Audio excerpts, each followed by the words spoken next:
Buenas tardes, good afternoon. Happy Latino Heritage Month. Let's just wait about a minute or two to see before we get started. But welcome and thanks for being here with us.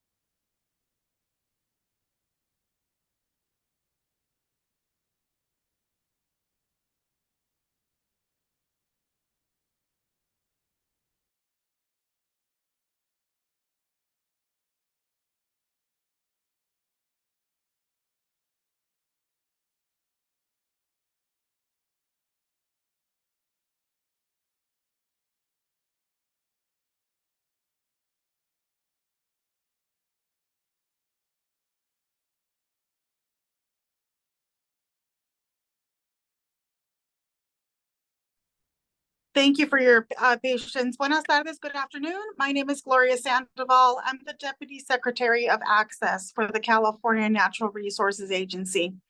I have the privilege, the honor to lead today's career panel titled Helping Shape California with a Unique Perspective. And I'm going to share the important role that my colleagues Tabitha Chavez, Miguel Hernandez, Javier Padilla, and I have in protecting California's natural and cultural resources and providing safe and responsible recreational opportunities. We all work for or under the umbrella of the California Natural Resources Agency.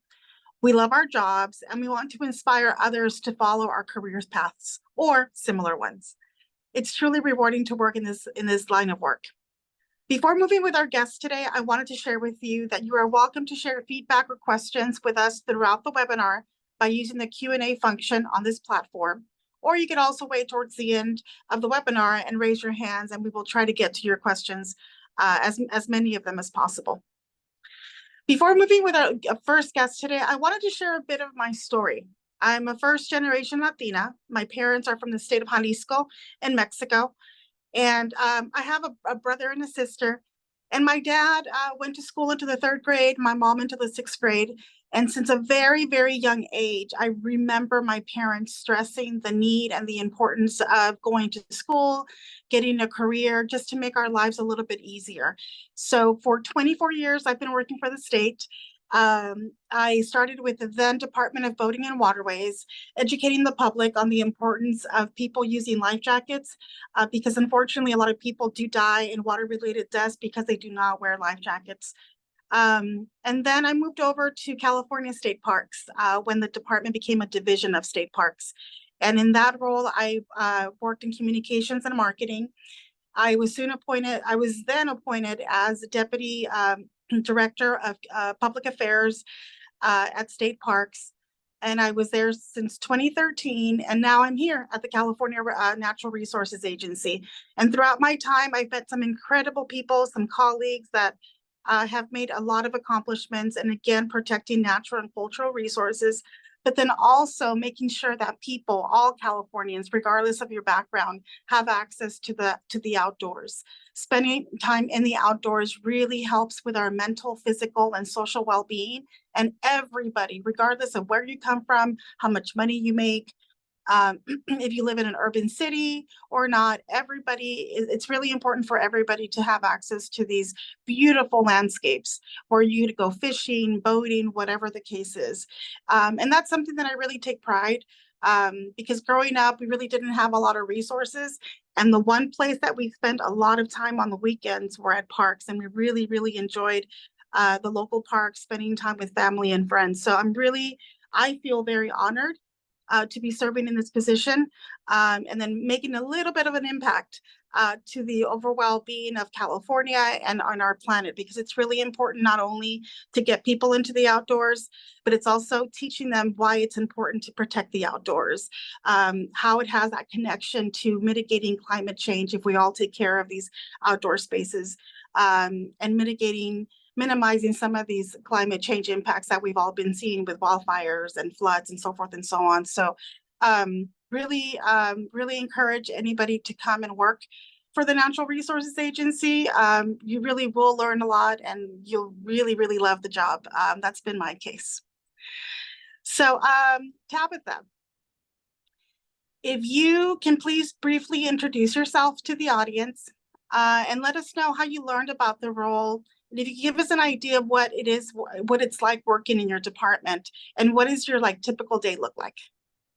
Thank you, Gloria. Hello, everyone. My name is Tabitha Chavez, and I am the Deputy Director of Administrative Services Division with the California Conservation Corps.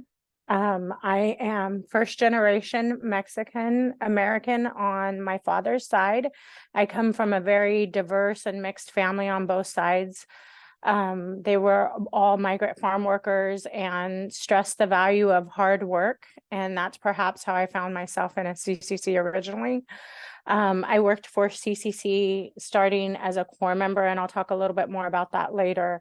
But basically in 2022, I began some soul searching when it comes to my career. The closer I think you get to retirement and in civil service, it's really meaningful to think about what it is that you're doing and the impact that you have. I think you said it great. You know, we do have an opportunity to impact Californians and their environment. I was involved in cannabis legalization and state recycling regulation for 16 years. And in 2023, I was finally able to come back and was appointed as the Deputy Director for Administration with CCC. My career has always presented me with amazing opportunities, but there is nothing that compares, in my opinion, for working for CCC and working with Corps members at CCC. We really are hope dealers, and we evangelize training and pathways and education while learning what public service is, and we pour into young adults, and that's really literally pouring into our future, whether it's in the life of a young adult or the environmental landscape that we work in. So it was important to me to return to the program that I feel gave me so much. And in my current role, a typical day usually consists of meetings. Admin really does cover so much. We oversee human resources, information technology, accounting, budgets, business services. So anything from computers to cars, classification and pay, it really does fall under our umbrella. So this is definitely not a position for the faint of heart. State processes in my world are regulated and subject to our control agencies. So it's about educating those that we serve, as well as ensuring our department is compliant while we find solutions to the real life problems that we face. CCC is a very unique department, as we have enrollees that are not public servants, and we run a parallel program with those enrollees as well as our civil service. Our Corps members have a different program than our civil service program. That's great. Can you share with us what has motivated you to stay working for the state for almost 30 years? Of course. I affectionately call my career Toad's Wild Ride. It's an old Disney cartoon. I started as a Corps member in 1995. I was 18. I was pregnant, and I had utilized La Familia, which is a center here in Sacramento, and worked with a job counselor to eventually find the CCC. It really was I came from a background of the working poor, people who relied on government assistance and really lived paycheck to paycheck. And so it was important, because I was pregnant at such a young age, that I find a career and I somehow change that living from paycheck to paycheck cycle. And CCC seemed to offer a lot. And so I started as a Corps member, and I really learned the difference between opportunity and entitlement. And with the CCC, it provided opportunity. I was taught that if I showed up and I worked hard and did my part, then I could find the career that I needed for me to be able to provide support for my family. It was difficult, I will say, working for CCC and trying to go to school to earn a degree, because you respond to emergencies. And in the 1997, 98, we had a lot of floods. So what that forced me to do was to pivot and learn how to use the state civil service, how the minimum qualifications, and how to, if I stayed so long in this job, then that would qualify me for the next job. And in the course of that, I've had a very diverse career. I was a conservationist one initially, and that is what CCC uses to run all of the crews that people see.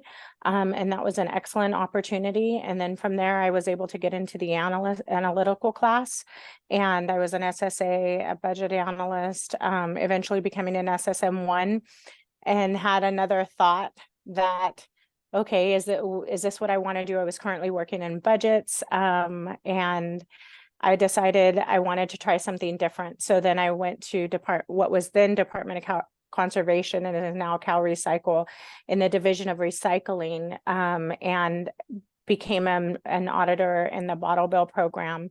And that was excellent. And then I was able to then pivot again and go and work as in the special investigator classification when I got to work in commercial legalized cannabis. And so it really was learning the system. And for me, I chose state service because of the job security, the worker protections, and the fair pathway for upward mobility. The ability to create a pathway that worked for me was very important, and to have the ability to transfer and change things without losing all of the benefits that have been earned over the years was incredibly important. You're such an inspiration, Tabitha, and a good reminder that if we're really dedicated and we put love into what we do, we could really make, a lot of impacts and serve as an example for others, that you just have to keep, moving forward and just getting things done. So thank you. To me, this is a really important question. So as a Latina, why do you think it's so important to have diversity in the workplace? Thank you, Gloria. This was one of the most difficult questions, because there's a lot of responsibility in that question. Not only are you a woman, but you are a woman that has been culturally underrepresented in places of leadership and management historically. I believe that diversity is so essential in the workplace because it brings a wide variety of perspectives, problem solving approaches, and then unique insights that enrich the work environment. And it's important for us to be dynamic and adaptable to change. And I don't think that we can do that without diversity. And so for me personally, it's about representation. It's about creating a space where there are other women. Like when I came back to CCC, I said, I'm here for all the little Tabithas, the girls who look like me, who have a similar experience. I will serve every Californian, but I took the mantle and the responsibility of who I represented, not only visually, but in the way that I speak or my upbringing, that I took it to heart that I was representing a culture that was not widespread, or that you did not see consistently 20 or 30 years ago when I entered the workforce. I think that we all deserve a space at the table, and by ensuring that I sit there, the next young Latina will know that she has a place at the table. It is so important to see those that are familiar to you, and it's important for me to show them that. So that is really why I think it's so important to have diversity in the workplace. One thing that I didn't share initially is that my father, playing around, told me, you know what? I don't care how many boyfriends you have, if you have kids before getting married or not. Like, he put all these things out there. It's like, but I need you to go to the university and get your degree first. And when I did, I told him, so what's with this conversation? He's like, no, I never told you anything. But little did I know that him pushing me so much was going to place me in places where, you're right, Tabitha. I've been in situations where I'm the only Latina in the room, and I feel really proud that I'm doing my part to provide my perspective, for the Latino community. And it's just so important. And then there's one thing that you said as well. it's really nice when you could go, especially in an outdoor space, and see people like you. When you go into the meetings and you see people like you, I mean, you just feel more welcome and more safe. So it's really nice when I do go to meetings and there's other Latinos in there and you could talk in Spanish. It's really, I think it just improves collaboration with everybody. And state government has a better idea of the needs of all Californians and not just a specific segment of the population. So thank you, Tabitha. One more question. Have you had any mentors who have been crucial in your career development? And have you been a mentor? Absolutely. So CCC is all about mentoring. In my young career, and even now to this day, there is a former retired district director and former deputy of operations for CCC, Marie Maharis. When I first started in my career and was able to engage with Marie, it was bizarre because having someone at her level that was so familiar. She was a mother. She had brown hair. She had brown skin. She had things that were comforting and culturally familiar to me. But she would walk into a room and she was a person that was respected and had great ideas and compassion, and literally taught me things that my family maybe didn't teach me so much, like how to dress professionally and associate your professional representation or your professional reputation to make sure that you maintain those things. And she was able to educate me in a world that I didn't necessarily have the women at home, because most of the women that were in my family worked service jobs or were stay-at-home homemakers. And so, she also taught me that I do deserve to sit at the table, which is something that I really want to stress here for people looking for careers in state service, that you have to make sure that you don't sit at the back edge of the wall or in the last row, and you need to take your positions and know that you're a valuable contributing member. And that was one of the greatest mentorships that she imprinted on me. As a C1, you are a mentor, counselor. You play so many different roles, tradesman.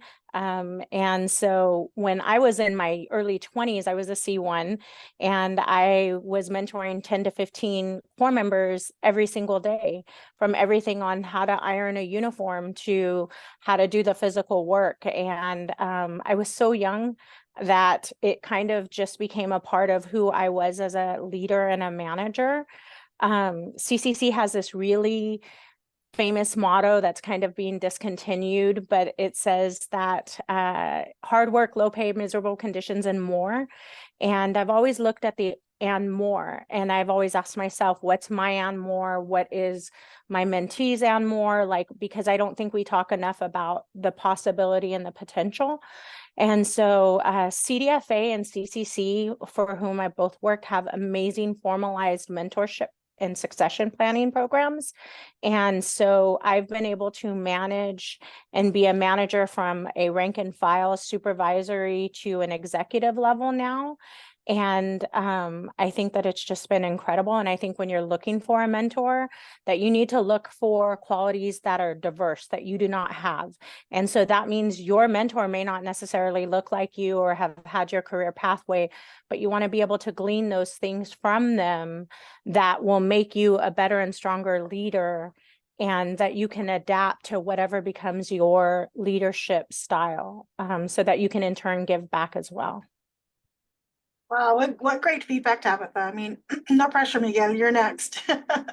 But those are just amazing, tips. And I know that if I didn't have that mentorship when I was going through the university, it wasn't until I started working for the state that I found some amazing people that really guided me through the process. But thank you for sharing those tips with folks here today. Those are really, really important. And there things sometimes seem intimidating, but I think, these kind of webinars that we're having, that's the goal of these webinars, to make things, feel a little bit more comfortable, and just sharing tips that perhaps a lot of us didn't even have, growing up, especially before getting the state job. Yeah. Thank you, Tabitha. Thank you.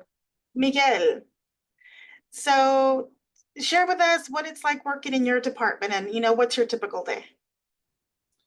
Sure. Thank you, Gloria. Hi, everybody. Buenas tardes. My name is Miguel Hernandez. I'm the Public Affairs Officer with the Natural Resources Agency, work for the Salsa Management Program. And a typical day for me, it's connecting with communities pretty much on a daily basis.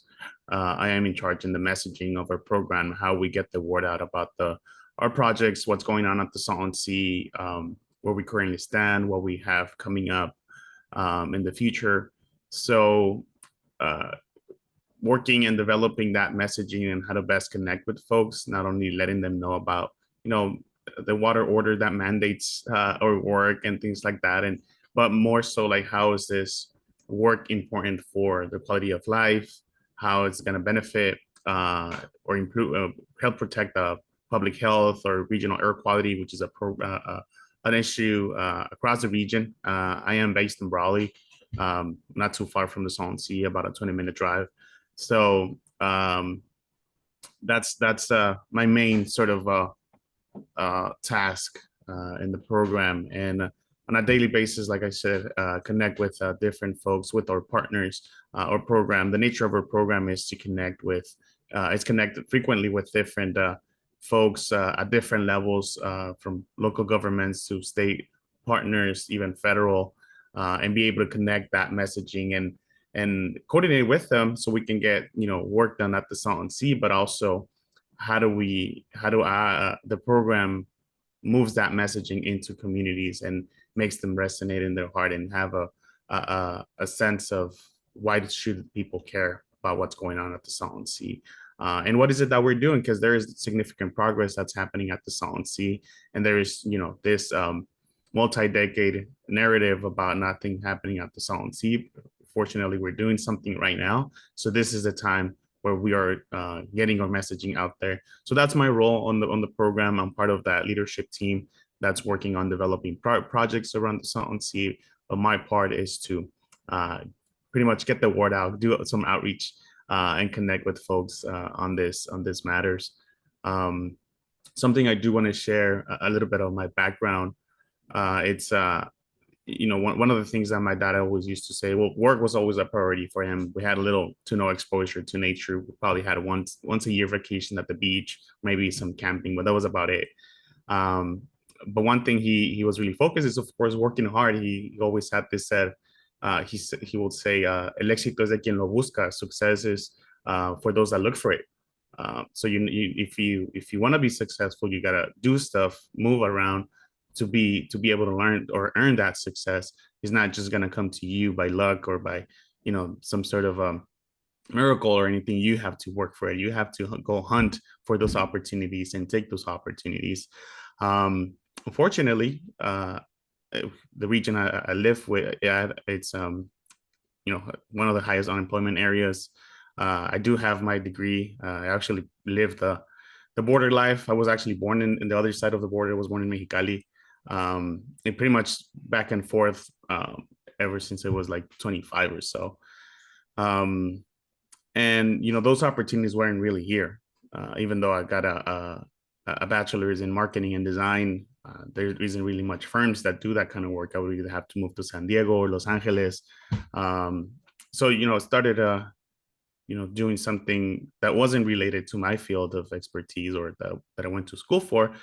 But again, to the point of success is for those that look for it. It's like, well, I have to do something. I have to, you know, move around and start, you know, worked on retail and try to like sneak into the marketing part of that retail company. And that's, you know, ways of how to take that sort of mentality or goal, like achieving for that or looking for that success within the opportunities that you have, which again are not that much in the region. So that kind of helped me sort of move up a little bit, perhaps not as I was expecting when I was in school, but definitely with taking those opportunities that life presented me with. And you know, now working with the program, I mean, it took some steps, it took some years to get to the point where I'm at. But it's just you know, looking for those opportunities. I think that was something that helped me get here to the position at the state. I had never imagined, even thought about having a job at the state. I'm the only one in my whole family from both mom and dad sides that works for the government, either on the Mexico side or in the US side. So that was something unimaginable. My dad was so happy that he would never expect something like that out of me. He said something like, I know you do some success, you'll do great with your family.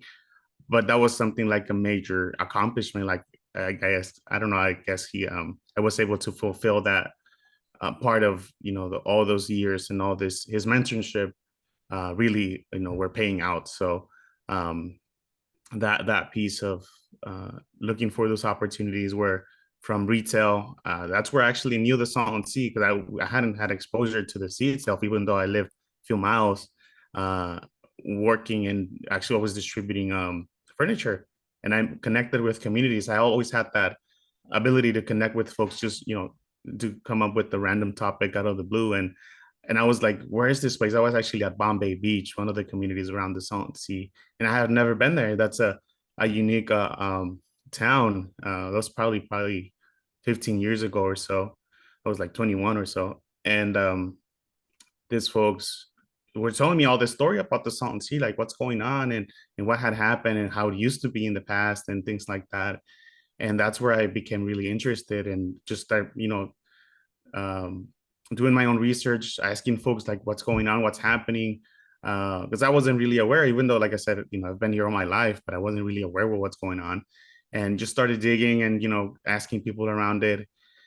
And then I get a phone call from a old high school friend, like, hey, you still do design? I work for a nonprofit that's looking for a communications person that has the ability to do graphic design. And I'm like, yeah, like I could switch from the retail to the nonprofit. I've never done it, but I can do design for sure. So took that opportunity because life presented me with it, and I was able to connect with Comité Cívico del Valle. Worked for them for a little while, became the communications person, and that kind of opened the world for me for community advocacy, for Salton Sea advocacy, and how perhaps what's enhanced reach could also make a difference. In this case, for the Salton Sea, I did a similar effort where we were also educating folks about what's going on at the Salton Sea, how they could do their own not only research but also involvement in state projects, and how they can help shape those projects as well. So that was and also started connecting with folks that now I work with. I make good friends, good acquaintances that now we get to work with, or our partner, have been a partner since 10 years ago or so. And just putting that little extra effort of just talking to them, looking for those opportunities for success. I think that's something that got me here. If I wouldn't have been in that space, I wouldn't known about the opportunity that the state offered this position for the public affairs officer about 3 years ago. So again, to that, saying that el éxito es de quien lo busca. I think it's something that is an ongoing basis. Like, if success is not just a sort of end of the road or a final goal. It's a progress. It's the journey that takes you there as you hunt for that success. So probably went a little bit off topic, but yeah, I think all of that plays a big role of what I'm currently doing in the program. Yeah, no, Miguel, you and the Salton Sea team are doing amazing work down there. And it's important, like, that's why we're here. We work for the California Natural Resources Agency to protect, restore, natural and cultural resources. Going back to what you said about your dad and him being super happy that, you're working for state government. I know there's a myth out there that people think, oh, state workers are lazy. They don't do any work, I have to say that all the people that I've worked with, all my colleagues, they're hard-working individuals. Some of them, you don't even have to ask them to work, overtime if there's a need. My experience in 24 years, everybody works really hard. Yes, there's a few maybe here and there, but the majority, I think, take really great pride in their work, and they love seeing the results. And I have to say, Miguel, with the Salton Sea, I'm really impressed with everything that you're doing down there, the engagement with the community. So happy that you speak Spanish and you could, communicate with la comunidad. That way there's a better understanding. of what the issue is and what we're all doing to make it better. So I think those connections and in Spanish are really, really important for people to understand the work that we do. And same question to you, Miguel, and I sort of answered it a little bit. I got ahead of you. As a Latino, why do you think it's so important to have diversity in the workplace? Well, I mean, there are many things, Tabitha, and you mentioned a few, like it just makes you feel comfortable, like you're in a safe space um, with you when you see that diversity. Perhaps not only Latinos, but when you see other cultures or other folks being represented in the space, it makes me at least feel that it's not, opinions or directions just not slanted to one direction. It's all around directions. Like we're making sure that we have all these different perspectives, that people have their own say, and perhaps an individual doesn't represent a full community, but it definitely brings that different lens of how people are, at least culturally, how people see things, right? um, I had that sort of cultural shock when I came and started, coming to the U.S. Because I was first in the Mexico side, my early years, like elementary school, and then when I came over here, it felt a lot different. Like just the like although we're highly Hispanic region, it felt a little bit different. Like just culturally, like it was a little bit more cold. Like in the Mexico side, you do things together, you do things in collaboration, and in the US side, it was like everybody does things on their own. Like you scratch your own back, like nobody's gonna help you at all. And it just felt different, right? But when you have that, or that space where you see representation, you see that you have some support, and it makes me feel that I'm in the right space, that I'm, just you mentioned that just speaking Spanish, it's like just makes my heart warm, like, oh, this is a good spot. Like I can have some fun and enjoy the time when I'm here, but being productive as well. So I think that's key, especially when we're doing work for disadvantaged communities, when we're doing projects like the Solvency Management Program is doing, that it's aimed to benefiting communities and making sure that you have that diversity, not only from employees, but also from community, because you don't only hear one side of the story or one side of the perspective.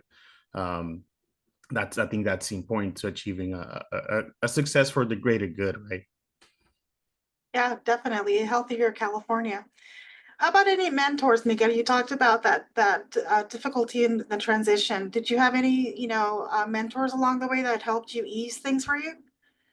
Um, Not on that aspect. I did have a teacher in high school, Mr. Fraser.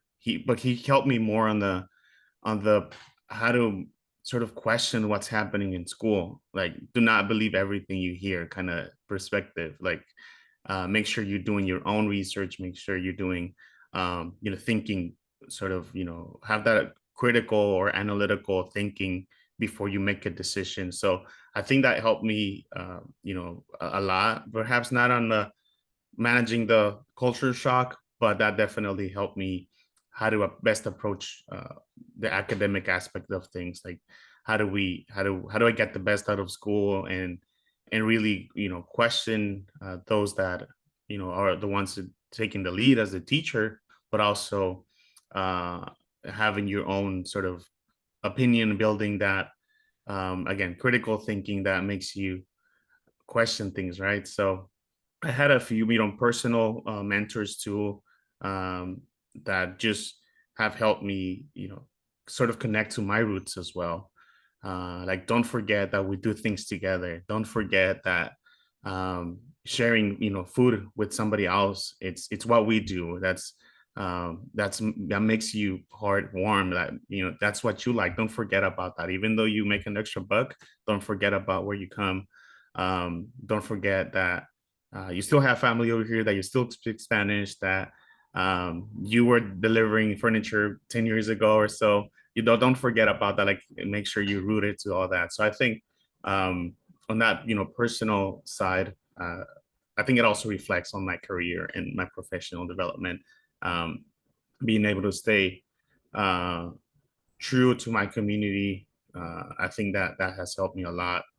And also in the work area, we mentioned Comité Cívico. Luis Olmedo was perhaps indirectly was a mentor, more of a, you know, be more objective with asks, particularly when we're advocating for Sound C.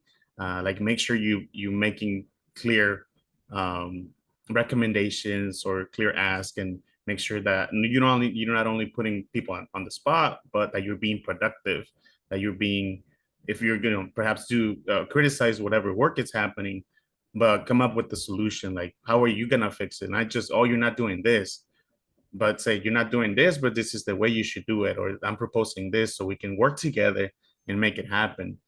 So I think that also has helped me, learn or adapt on how we can best do our things together in a proactive way, or more of a productive way, I should say, that we're not only, pointing fingers, but we're also doing something. Yeah, so true, Miguel, for us to remember where we come from. In Spanish, there's a saying, "Bájate de las nubes." Ándale, yeah. Yeah, and it's like, I've had the privilege of working with a lot of amazing people. But regardless, I still know where I came from and the importance of making sure that my family, that my community, has the resources that they need, whatever it may be. But yeah, my family often tells me playing around, bájate de las nubes, like, come down from cloud nine. Yeah, Yeah. and I think it's also on perhaps, it's I guess uh, something that I've seen recurring, like from folks that come and work into the US and, make that extra buck or have better, um, economic sustainability, have that, like I'm perhaps a step above you, and that they kind of lose that part of staying true to their roots or where they come from. And I don't really like that, especially if they're Latinos, or perhaps people that I knew from before, like bájate de la nube kind of thing. Like, yeah, I remember where you come from, and nobody should be treated disrespectfully or anything like that. It's good that you're making an extra buck, but stay humble, right? Stay respectful. And yeah, it's just that, I guess it's part of the culture, right? At least for the border culture, that's the way it is too. Like people that perhaps work in the US and live in Mexico, that have, because I mean, life, it's a lot cheaper in Mexico, and you see a lot of that as well. So Yeah. Thank yeah, you, Miguel, for your inspiring, words and just your sharing your story with us. It's thank you, thank you Glory. so much. Javier or Javier, welcome. If you could please briefly introduce yourself to the audience and then tell us a little bit about what it is working in your department and what your typical day is. Hey, buenas tardes. My name is Javier Padilla Reyes. My pronouns are he, him, and I'm the Environmental Justice Program Manager for the California Coastal Commission.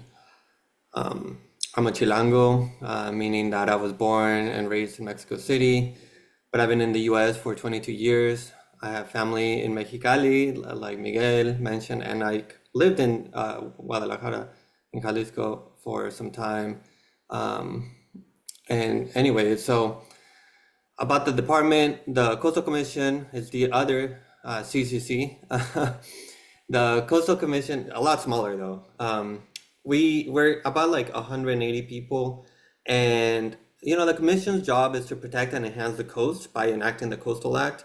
And the Coastal Act is really cool because it was passed after grassroots organizing, right, under a proposition in the 70s, and that was to ensure that as we develop the coast of California, we should do it in a way that protects access and the many incredible natural resources that includes views, wildlife, plant life, etc.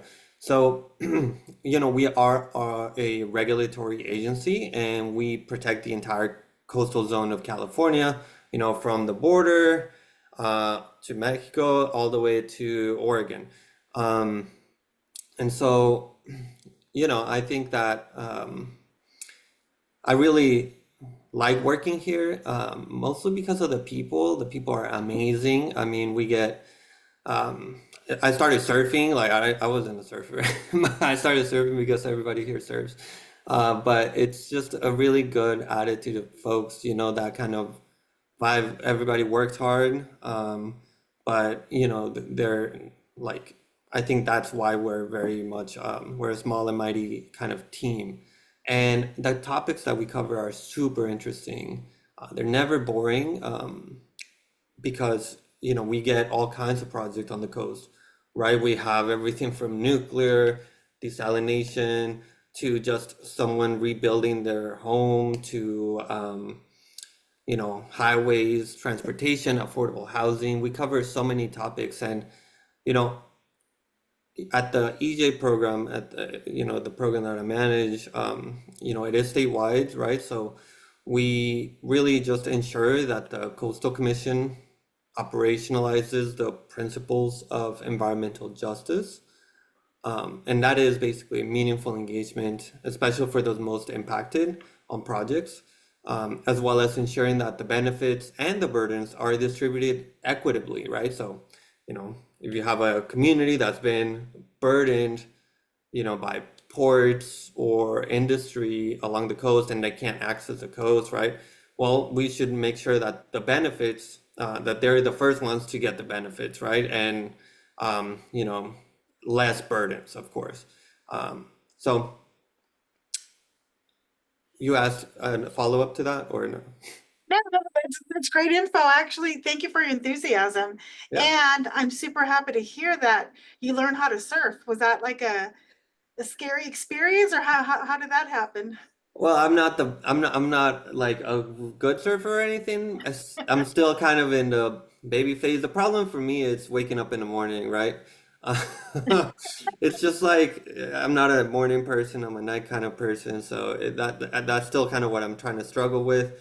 But yeah, some folks took me out and taught me, and it's awesome. I mean, it's so beautiful being out there. I get like every time I go out there, I see some kind of wildlife, like beautiful birds or even dolphins sometimes just out in the ocean. So, and some of my coworkers even do it right before work because they get up Oh, really wow. early. Yeah, and so it just kind of really sets the stage for the kind of work that you want to do, right? No, definitely. So with all the choices that you had, why environmental justice? Why did that, pique your interest? Um, so, excuse me. For me, the link has always been uh, about water. Um, so I grew up in Mexico City, and we have really poor air quality. Everybody knows about that. But we also had droughts and pretty bad quality water. Um, I used to watch cartoons from the US, and I was really jealous of y'all could just drink water from the tap, like, you know. But when we moved to the United States, of course, that was one of the first things I did, just drink when I was showering. Because I used to get sick when I would do that in Mexico, like just all very sick. Um, but we moved to Stockton, California, and the water quality there is not that great either. It was just kind of poor tasting, but hey, I didn't get sick, so that's an upgrade right there. Um, yeah, and I didn't really speak English, and coming from Mexico, I definitely felt kind of like what Miguel said. Things were different. But I will say that I started to feel the like racism, right? Like when you're Mexican and you're in Mexico, you're like, okay, whatever, right? Of course, if you're like, then you learn about like colorism and everything, right? Like that, right? But which is still super prevalent in Mexico. Um, but yeah, I felt a lot of, I think, racism. And I started noticing later the patterns of discrimination, right? Like it's like, oh, so I have friends that live in this area, and they don't have the same issues that we have, right? Like what schools my mom couldn't get us. I remember going to some of these schools, trying to get in, and they were like the good schools, but they were like, no, you live in like the poor side, so go to the poor school. And like how none of my friends ever been to the beach or seen the snow. And they're like, it's Stockton, California. It's like a incredibly geographically central place. Like you're two hours away from pretty much everything, the snow, the mountains, the forest, the beaches, everything. And so, that was really sad. I mean, I was privileged enough to have had parents that would take me to beaches in Mexico. So I was like, better beaches over there. But now I've come to learn that it's like a lot different here. I started also noticing how prevalent like gang life was here too, just growing up here. But I feel like when it really clicked for me, like environmental justice and how this could be a path for me was when later on I was going to community college, and I started to just volunteer for this environmental nonprofit. And I just volunteered because they were gonna take me on a boat to the Delta. So the Sacramento San Joaquin Delta, a lot of people don't know about it, but it's an incredible place. And I remember just when I was a kid, I would just ride my bike around the levees. It's just big earthen mounds that protect city of Stockton from literally just flooding because it's like um, under most of the city is under the sea level, and then the water's like over here, and you have a levee to protect you. Anyway, we used to ride on that, and I was just like, man, I want to get out on that boat. Nobody I knew had a boat. Nobody, and it was really hard to access the delta. So, that was an issue of access right there and access to the water. And then this nonprofit put on a boat, like they were like, yeah, come, we have a boat, teach you about the delta and whatever. So I really, really enjoyed that ride, and I learned so much and about the water, and I was like, whoa, all of these things are making sense. Why, it's like gatekeeping, right? So they're gatekeeping this resource, this natural resource that is literally in our backyard, and it's gorgeous, it's incredible. And so then I started getting more involved, volunteering, and they liked me a lot, so they hired me. And at that point, I was just like working a bunch of like restaurant jobs and like just odd jobs here and there. So this was the first time that it clicked to me. I was like, oh my God, this is a job. Like, I could focus on water, which is what I was studying already. And, I can help fight like injustice. And I started noticing too how it was like mostly people of color that were being gate kept out of it. The only people on these boats and that I would see passing by were white folks. So yeah, that's kind of when it started clicking for me, and I was like, oh, this could potentially become a job, and it's my passion too, so it's perfect. Yeah, no, I'm also from Stockton, so I know exactly what you're Hey, talking about. And I knew that there was a river in my backyard. I just didn't understand how big that huge. river, the Delta was. And you're right. You shared something with us that's so true. There are so many people that do not know what they have in their backyard, that they have all of these outdoor spaces that they could utilize, and it's theirs.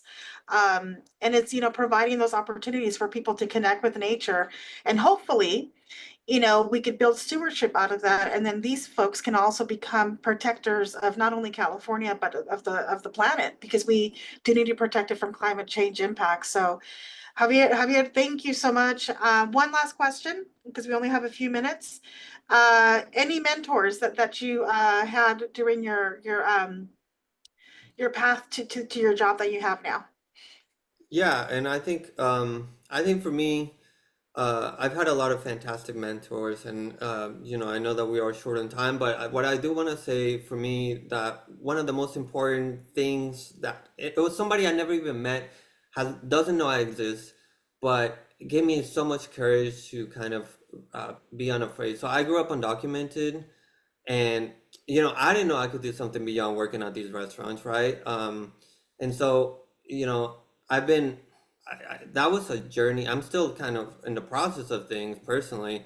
I'm a resident now, so but I was undocumented for 18 years, and I would feel very inspired seeing Latinos in TV and everything cool, but like I was like, oh, they have the magic papers, that's not me, whatnot. So then I read this on Time Magazine. I read this piece by Jose Antonio Vargas. He's a queer Filipino writer who was undocumented, and he worked professionally in all these huge jobs and whatnot. It was just unafraid, and he was like, hey, you should also be unafraid, because like that is like, it's important for us to be out undocumented and tell people so that things can actually happen, but also to not be so afraid to live your own life. So that piece gave me so, and just reading more about him and watching his interviews gave me so much courage to push beyond my boundaries and become unafraid of what I wanted to do. And so I just started taking a lot more risks. And so I feel like that was a really, really important mentorship for me, and just kind of trying to provide that to people. This is why I love to talk about this, because there's so many people out there that have been in hiding, and they feel like, oh, I can't be like that, whatever. So I feel like that kind of mentorship, where it's just beyond just looking like somebody, but going through similar situations, whether you're queer, whether you have disabilities, you know what I'm saying? Like those kind of things are really, really important, because and opening up to people and just kind of letting them know your truth. So anyway, that's all I had to say. That's a lot. Beautiful, beautiful words. Thank you so much. I think we all deserve, to gain from all the benefits that our jobs provide to us, the outdoors provide to us, everything. So, Javier, you've inspired me to ask Tabitha and Miguel sort of something similar, like in like 10 seconds or less, Tabitha, like what message would you share with folks that are a little bit intimidated about working for the state? How would you encourage them to apply for the state? I would say do it afraid. A lot of times we have to do things afraid and we have to stretch ourselves, and that there's nothing different between the people you see working for the state and you, no matter what background you come from, culturally, racially, socioeconomics is huge, because we can even all be Latinos and have a totally different experience based on financial resources. So I would encourage them to do it anyways, try anyways, and take advantage of what's there. We have the Career Center, our Poppy Pavilion. It's open on Tuesdays and Thursdays, I believe, from 11 to 4. Go and ask questions, because that's the starting point, is the asking the questions. That's what I would recommend. Thank you, Tabitha. Miguel, any words of wisdom? 10 seconds or less. Yes, I mean, not too different, but just go for it. Sin miedo al éxito. You just go for it. Take the chance. I mean, just talk to folks. Tabitha just mentioned, ask questions. That you're not gonna get anywhere if you don't ask. So, again, like it happened to me. I wasn't really expecting to get a job with state government, and then it just happened. Like that opportunity bumped, and because I was asking questions, because I was, connecting with folks and letting them know my interest as well, and just go for it. Don't be afraid. It's not like you're I don't know if it's not such a difficult process. It sounds like it could be, but it's not. So don't be afraid. And even if you have questions on the process and how to get hired, or even how to navigate the tools, there's a lot of us that could definitely lend a hand, additional to the career center that's there. So don't be afraid. Sin miedo al éxito, yeah. And I'm volunteering the 4 of us or the 5 of us. If anybody watching wants to connect with us offline, please do so. I mean, we're here to help. Like Tabitha said, there is a career center here at the Natural Resources Agency. We're definitely here to help.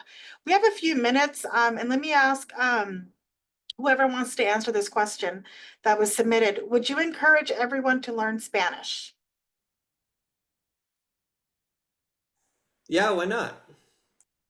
So I can say that my Spanish is terrible. I can do enough to get by, but being raised here and so long ago, it's something that I can only go so far in certain communities, that when you have a language equity, it expands it. So if you have the opportunity, I would encourage it, because I do not learn second languages well. I have struggled and tried, and I mean, I would need a total immersion program. But if you have that gift, you need to take advantage of it, because California is a Spanish speaking state, and you cut yourself off from that by not having that language. So that's what I would say. Do as I say, not as I do. Thanks, Tabitha. Another question. What do you each love the most about your job? Miguel. For me, it's the opportunity to connect with community. That's the piece that perhaps I didn't learn that at school. It was more of a natural thing to me. Just being able to have conversations with different folks from different backgrounds, and that's what I enjoy the most. Being able to sort of present things such as our projects that might sound technical, that might sound something like, they can really put their or wrap their head around it. But for me to have that opportunity to connect with them and be able to present it in a more digestible way, per se, makes me feel want to keep on doing it. Like I'm lending a hand to let my community know what's going on in a way that makes sense for them as well, and that puts my heart at ease that somebody else is getting informed about what's going on in a way that they can actually understand. Thank you. Javier, Um, what do you love most about your job? I think I already answered this.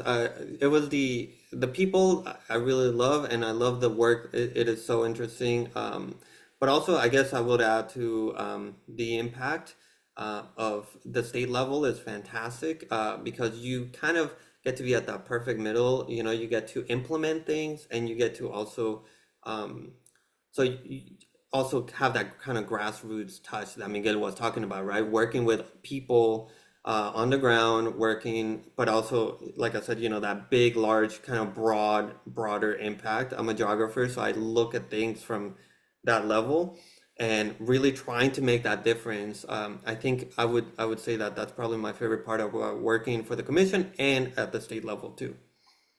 Thank you. Tabitha?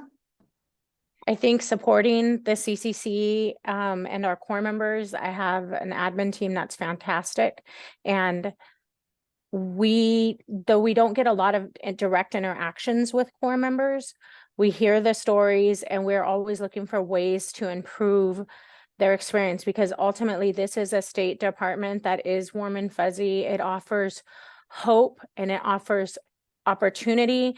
And I think that's something that we all spoke about today, was the hope and the opportunity, right?